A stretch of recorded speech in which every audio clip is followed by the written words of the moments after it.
So many teachers find themselves following their passion to pursue things beyond the classroom.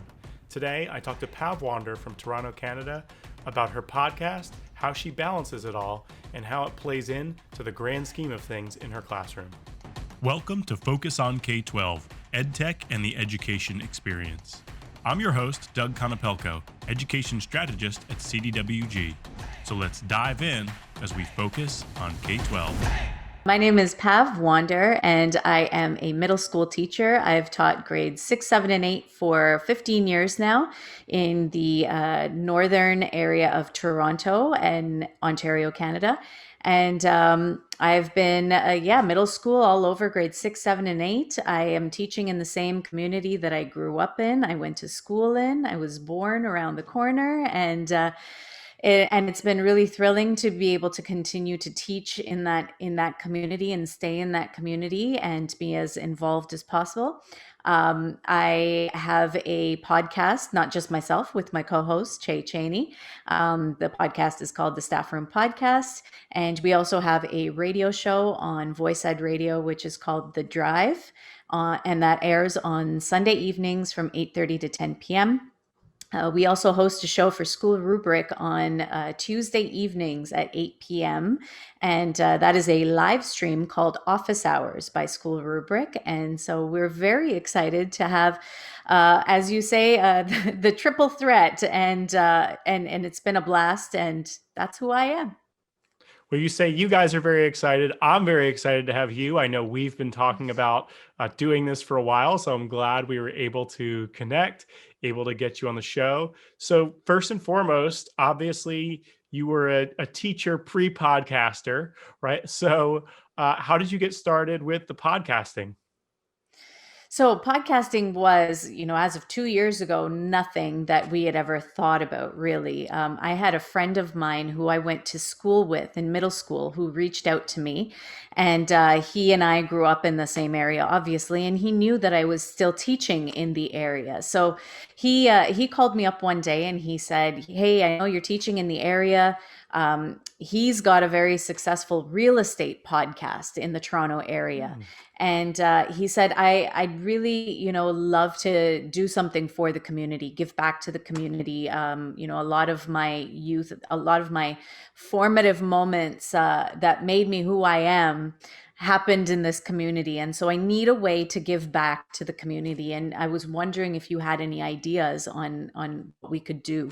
And I said, well, you've got this podcast, and my students have never had this kind of experience before. Why don't you run a workshop for them on podcasting? Like, that would be really cool and something very different. And he was all in. I unfortunately didn't have a class of my own at that time. I was teaching Rotary Science, and so I didn't have a homeroom class. But Chey did, and Chey and I taught together. And I said, hey, this podcasting thing sounds really cool. And I know you do this thing called Genius Hour in your class where your students explore some passion projects. And I was wondering if you could see any sort of connection with this, and if you could make something happen with your class. And of course, he was all in. He was just as excited as I was. And so we set up this really great project for Chey's grade 8 students to record up their own podcasts. And so my friend Jazz, he actually brought my entire class, or Chey's entire class, to his studio, his professional studio, where he's got, a graphic designer, a copy editor, and a producer and everything, and a high-tech recording room, even more high-tech than yours, Doug.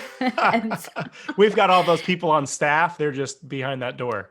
Behind that door, yes. Yeah. And so the students got this really great opportunity to record just quick 10-minute podcast segments, which then they stitched together and released as one of their podcast episodes. And so the students got to see themselves and felt really proud about what they did. So part of that project, Jazz and Laura, who are the hosts of the show, asked us, Chey and myself, to do a quick little segment with them to introduce the episode. And so we went on a separate day and we recorded it was supposed to be a little segment. That 10-minute segment turned into a 45-minute episode of its own. And so We kind of caught the buzz. We caught that the bug from being in that episode there with them, and we just had such a great time talking to them and reflecting about teaching. And they asked us a lot about, what makes you do the things you do as teachers, and it just had us thinking like this would be a lot of fun, just for us to be able to reflect on what we do as teachers and how we feel and what's working, what's not working. And so that was really it. That was May of 2018, and then in sorry 2019, and then that same summer we sort of were like, well, let's do it. Let's plan to start this podcast in September. And we did. We got a little bit of help from Jazz and Laura with their team, and they kind of pointed us in the right directions of where to start, what to do. And us, not even owning any USB mics at the time, we're like, okay, where do we start, where do we go? And that's really it. We just did it. And it was September 2019 was our first episode, and the rest is history. Yeah, and I think that the podcast community is really great about supporting people who are new. I know that there are a lot of education podcasts out there now, and I know that everyone I've reached out to since starting this project, and talking to you and talking to so many others have been so supportive. So I love that Jazz and Laura were there for you when you started. And then I think the best part is that so many times we see people that do things for themselves and then try it out with students. So I love that this was like student driven, student led. And then you and Chey, after the fact, said, I think this is for us too. So that's Yeah. great. So, other than obviously impacting the students directly in that way, what other ways has having the podcast or working on the podcast or the radio show, how has that impacted your classroom? So when I think about this, I think about three different ways that it's really impacted me as a teacher. And the first and foremost is the reflection process.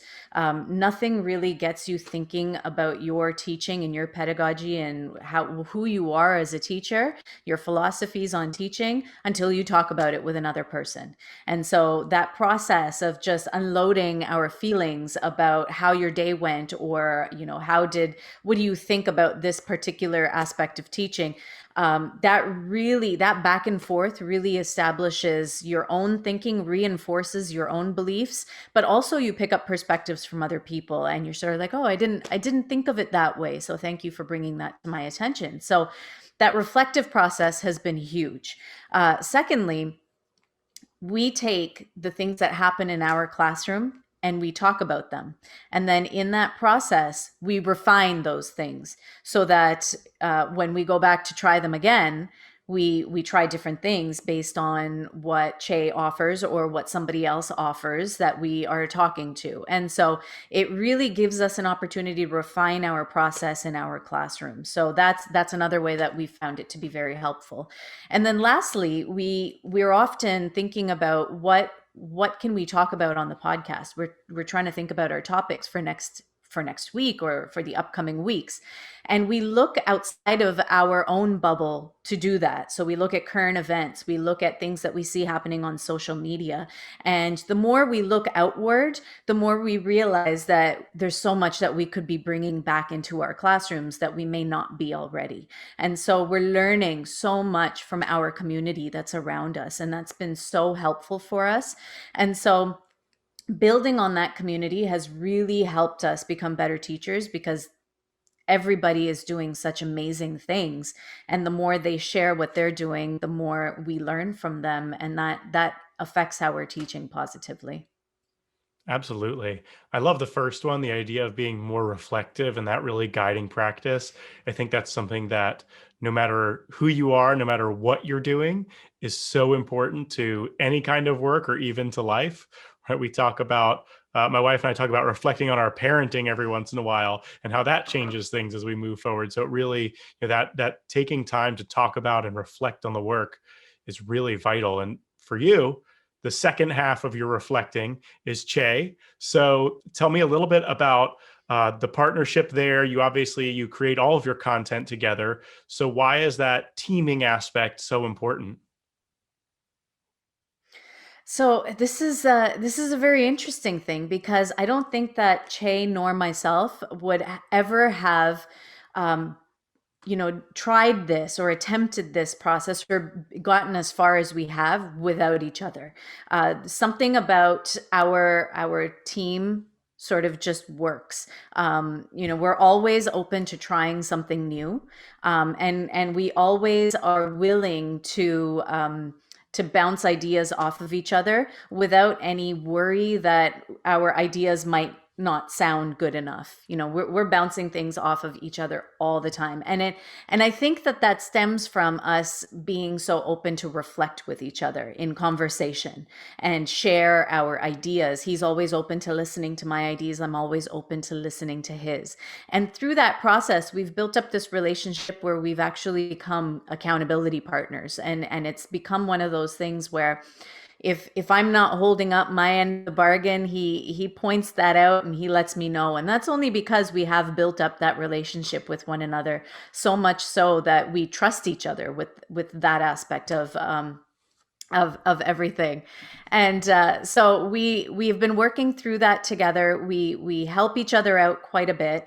We love to talk to each other and bounce ideas off of each other, and we help each other out quite a bit. And so and there's never anything, and this is probably a personality quirk of both of ours, we never find any flaws in any ideas that we have. So we're always just like, whenever he points out an idea, I'm like, that's the best idea ever. And he does the same with me. And that kind of just drives us forward. We're always just trying to one up each other every time we do something.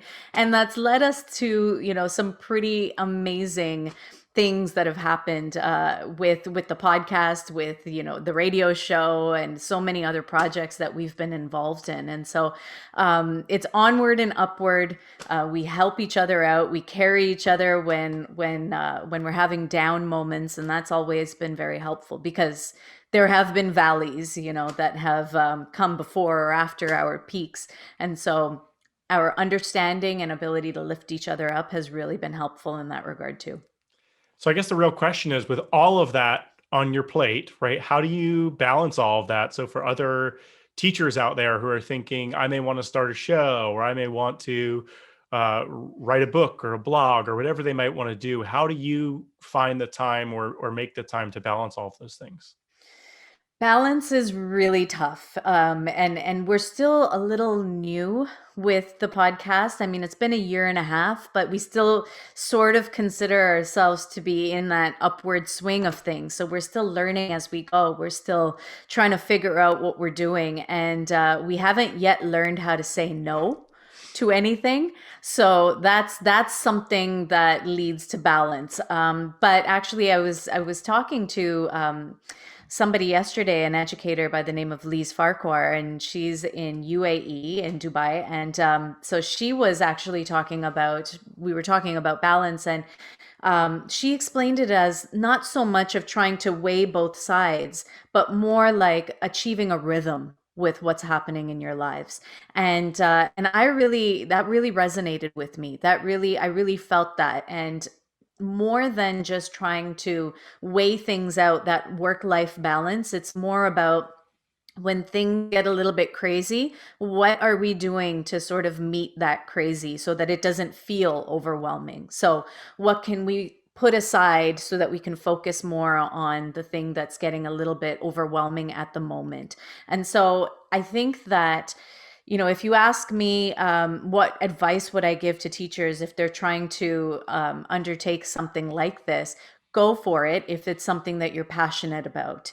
And that passion is something that you have to sort of come back to time and time again to ask yourself, all right, am I still doing this for the right reasons? Yes. Okay, so let's try to meet that curve on that wavelength. And so that's something, I mean, more than just since yesterday, it is something that I've been trying to do is just when the good is good, enjoy it. And then when it gets tough, just know that you've got people there behind you lifting you up, and you can prioritize, look back to your why and think about why you're doing this in the first place and the passion that's driving you, and let that carry you up the wave.